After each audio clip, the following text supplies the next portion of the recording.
Mina olen Maarja Volmer ja töötan Euroopa rändevõrgustiku Eesti kontaktpunktis rändeeksperdina. Töötan teemadega, mis ulatuvad seaduslikust rändest ebaseaduslike piiriületuste inimkaubanduseni, rahvusvahelisest kaitsest lõimumiseni. Ränne ning inimeste piiriülene liikumine on väga laiad mõisted ja mõjutavad meid lähemalt, kui tihtipeale ise arvame. Rändel on tõmbe- ja tõuketegurid. Alati on midagi, mis meid teise riiki rännates kas lahkuma sunnib või midagi, mis hoopis teise riiki elama meelitab. Näiteks võib teise riiki elama meelitada sealne parem kliima või elujärg. Võimalust rännata mõjutavad oluliselt inimese sotsiaalne ja majanduslik olukord.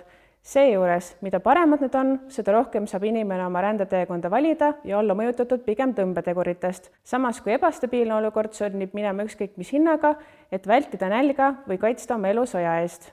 Kuigi viimastel aastatel võib COVID-19 pandeemia tõttu tekkida tunne, et inimeste võimalused rännata on pärsitud, siis 2020. aastal ulatus piiriüleses rändes olevate inimeste arv maailmas ligikaudu 280 miljoni inimeseni. See on 100 miljonit inimest enam kui 20 aastat tagasi 2000. aastal. See, kas rännatakse, millisel moel rännatakse ja milline on rände hilisem tagajärg inimese elule, on olulisel määral mõjutatud inimese soost. Täna räägimegi lähemalt sellest, milline mõju on sool rändele. Kuna ränne on üks loomulikke elu osasid, mõjutab sugurännet sarnaselt nagu ka muid eluvaldkondi. Sugu suunab oluliselt inimeste rändesoove ja võimalusi. Naised ja mehed liiguvad mõnevõrra erineval määral, erinevatel põhjustel ning kasutavad selleks erinevaid rändekanaleid. ÜRO andmetel rändavad globaalsel tasandil mehed ja naised keskmiselt sama palju. Regionaalselt on naiste ja meeste osakaal enam-vähem võrdne ka Lõuna-Ameerikas ja Okeaania riikides, aga näiteks Põhja-Ameerikas, Aasias ja Aafrikas rändab mehi naistest enam ning Euroopas omakorda naisi meestest enam. Soodimensioon võib eri maailmapaigus avalduda erinevalt. Peretraditsioonid, staatus, kultuuritavad ja usulised põhimõtted määravad, kes peres otsuseid vastu võtab, seda ka rände puhul. Traditsioonilistes ühiskondades mõjutab patriarhaalsus sotsiaalseid ja perekondlikke suhteid ja sellistes ühiskondades on otsustajateks mehed. Muide, ka näiteks Eestis oli alles 30 aastat tagasi naisel oma kodakondsuse vahetamiseks vajalik kõigepealt saada oma mehe nõusolek. Rahvusvahelise migratsiooniorganisatsiooni 2020. aasta ränderaport näitas, et sooline ebavõrdsus erineb regiooniti. Nii on näiteks Araabia riikides töörändega hõivatud 5 korda rohkem mehi kui naisi. Teisalt mitmetes Aasia riikides nagu Filipiinid, Sri Lanka ja Tai on peamisteks väljarändajateks olnud just naised. Samas Filipiinidel on vallalise noore naise otsus rännata seotud hinnanguga, kuidas see võiks tulevikus kasu tuua tema perele tervikuna. See näitab, et seal mõjutavad naise otsust rännata pigem tema perekonnavajadused kui tema isiklik ambitsioon.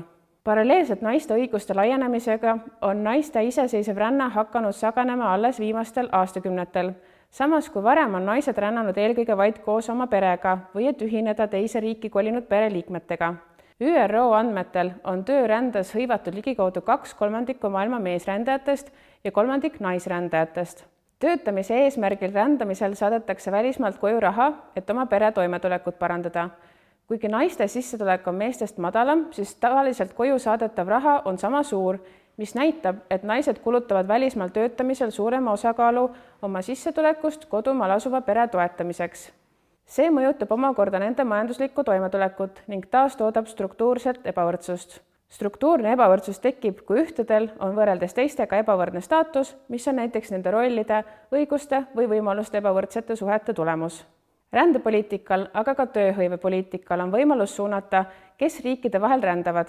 Nii on erinevate riikide nagu näiteks Ghana ja Katar, Filipiinid ja Saksamaa, Brasiilia ja Hispaania vahel mitmeid programme, mis soodustavad hooldussektoris töötavate inimeste rännet. Kuna kodused ülesanded nagu koristamine, lastehoid või lähedaste hooldamine on samuti soostereotüüpselt naiste ülesanded, liigub ka nende programmide kaudu eelkõige naisi. ÜRO andmetel on naisi hooldussektori töökohtadel ligikaudu 3 korda enam kui mehi. Kuigi see ei ole seotud otseselt ühegi programmiga, oli ka Eestis pikka aega populaarne rännata välja näiteks just Suurbritanniasse hooldajaks, samal ajal kui mehed läksid sinna pigem bussijuhtideks. Sugu raamistab neid võimalusi, mida inimesed ise ka endal rände kontekstis näevad. Nii valitakse omale ka välismaal roll, mida ühiskonnas vastavalt kas meeste või naiste ülesandeks peetakse. soo perspektiiv avaldub selgelt ka inimkaubanduses, mille kuritegelikud võrgustikud on tihti riikideülesed. Inimkaubanduse kontekstis sunnitakse inimest töötama vägivalla või muud liiki karistusega ähvardades. Samal ajal on sageli isikuvabadus piiratud ja teda koheldakse kui omandit. Inimene orjastatakse ebamääraste väidetega, näiteks, et ta peab oma tööga tagasi teenima mingit võlga, mille tingimused ning tähtajad on ebaselged. Mehed langevad inimkaubanduse ohvriks tihti tööalase ekspluateerimise läbi, töötades näiteks kehvades töötingimustes, pikki päevi ja kinnipeetud tasuga või oluliselt õiglasest palgast madalama palgaga. Välisriikidest pärit töötajaid ekspluateeritakse tihti argumendiga, et nende viisa taotlemiseks kulus suur summa ning nüüd peavad nad selle tagasi teenima, olles andnud ka oma passi tööandjale hoiule. Teises riigis keeleoskuseta viibides, kohaliku õigussüsteemi mitte tundes ning tööandja ähvardusi uskudes ei ole palju vaja, et sellisesse olukorda sattuda. Naised on aga enam seotud seksuaalse ärakasutamise kontekstis. Näiteks võivad nad olla prostitutsiooni kaasatud. Samuti oli näiteks möödunud 10. probleem suundumusega, kus 3. riigi kodanikule elamisloa saamiseks sõlmisid Eesti päritolu naised näiteks raha teenimise eesmärgil fiktiivabielusid, sattudes aga abielu sõlmimise järel probleemsetesse olukordadesse, kuna fiktiivabiellu astumisega kaasnesid juriidilised kohustused ja olukorrad, mida abielu sõlmides ei osatud kuidagi ette näha. Naistel tuli hakata oma fiktiivse abikaasa võlgu tasuma või maksta 1000 eurosid lahutusega kaasnevaid kulusid.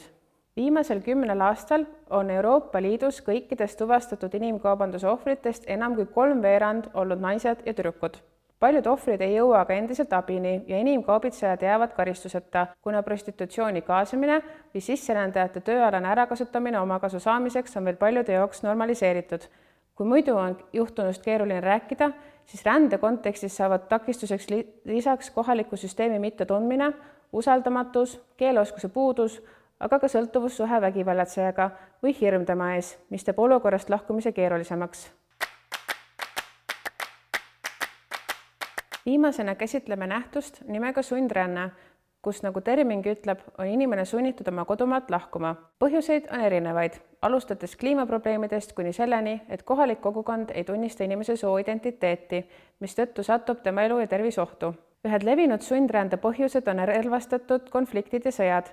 Siis on raskes olukorras kõik piirkonnas viibivad inimesed, kuid naistel ja lastel on üldjuhul keerulisem riigist lahkuda, kuna sellistes olukordades muutuvad muidu toiminud rändekanalid eriti ohtlikuks ning tuleb valida, kumb oht on suurem, kas jääda või proovida lahkuda. Sellist olukorda on võrreldud ka mänguteooriatega, kus kunagi ei tea, kui palju tuleb järgmisel hetkel mängu panna, ehk mis hetkel tuleb vaid veidi raha välja käia või mis hetkel tuleb kõik välja käia ja lausa oma eluga riskida. Seepärast jõuavad perekonnad tihtipeale järeldusele, et teekonnal valitsevate ohtude tõttu saadetakse esmalt teele just nooremad meespereliikmed, kuna nii on kohale jõudmise tõenäosus suurem. Samas ei lahene kõik konfliktid ühtemoodi. Kui näiteks möödunud 10. keskpaigas Süüria sõja tagajärjel Euroopa Liitu jõudnutest olid enamik noored mehed, siis praegu saame öelda, et 1 kuu peale 2022. aasta veebruaris eskaleerunud Ukraina sõda on ÜRO pagulasameti andmetel 90% Ukrainast väljarändajatest olnud naised ja lapsed, samas kui mehed on kaasatud üldmobilisatsiooni. See näitab, et lahkumisteekonna ohtlikkus ja pikkus, aga ka naaberriikide vastuvõtuvõime mõjutavad oluliselt seda, kes ja kas konflikti olukorrast lahkuda saavad. Selles videos rääkisin, milline roll on sool rände kontekstis, kuidas erineb meeste ja naiste ränne ning millistes rändeliikides avaldub soodimensioon eriti selgelt. Sugu suunab inimeste rändesoovi ja võimalusi. Naised ja mehed liiguvad erineval määral, erinevatel põhjustel ning kasutavad selleks erinevaid rändekanaleid. Aitäh, et vaatasid!